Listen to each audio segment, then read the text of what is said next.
On November 8th, voters in Massachusetts will decide whether or not to amend the state constitution to impose an additional 4% tax on those that have an income of over $1 million annually.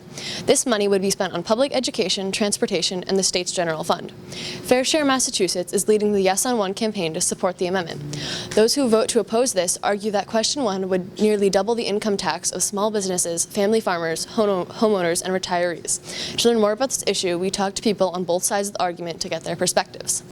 The Fair Share Amendment, Question 1 on the November ballot, would create a 4% tax on the portion of a person's income that's above $1 million, and it would generate $2 billion every single year in new state revenue that would be constitutionally dedicated to transportation and public education. So what that means is that communities all across Massachusetts would have more money for fixing our crumbling roads and bridges.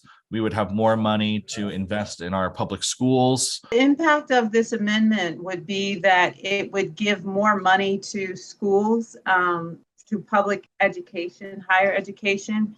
It would put down the cost of the public education for higher education so that students wouldn't have to take such a burden on for debt.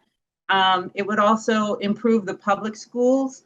And the public schools really need it right now after COVID. Opponents say that it would hurt small businesses, but I don't think so. I think that it can only help the community.